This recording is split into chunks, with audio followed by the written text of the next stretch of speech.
ರೇಣು ಅತ್ತಿ ಎಷ್ಟೊತ್ತದ ಬರಾಕ? ಸಾಯಂಕಾಲ ಬರ್ತಾನ ಅಂದಿದ್ದಿ, ರಾತ್ರಿ ಆತು.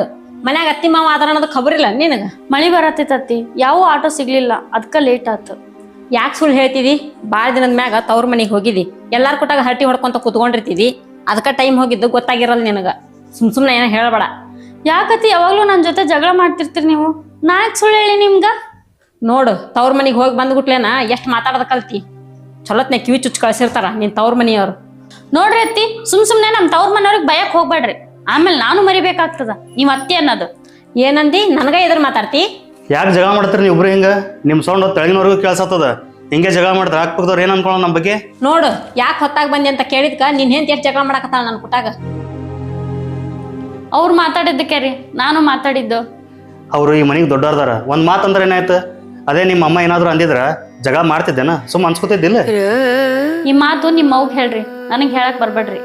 ನನ್ ಜಾಗದಾಗ ಏನಾದ್ರು ಅವ್ರ ಮಗಳು ಇದ್ಲಂದ್ರ ಅವ್ರಿಗೆ ಹಿಂಗ ಅವಮಾನ ಮಾಡ್ತಿದ್ರಿ ಏನ್ರಿ? ನನ್ ಮಗಳಲ್ಲ ಅಂತ ಹೇಳಿ ಬಿಟ್ಬಿಡ್ತಿದ್ರು. ಒಂದ್ ಮಾತು ಹೇಳಿರಿ, ಎಲ್ಲಿವರೆಗೂ ಅತ್ತಿದವ್ರು ತಮ್ಮ ಸೊಸಿನ ಮಗಳ ತರ ನೋಡಲ್ವಾ, ಅಲ್ಲಿವರೆಗೂ ಯಾವ ಸೊಸೆಯವರು ತಮ್ಮ ಅತ್ತಿನ ತಾಯಿ ತರ ನೋಡಲ್ಲ ರೀ. ಇದನ್ನ ತಿಳ್ಕೊರಿ.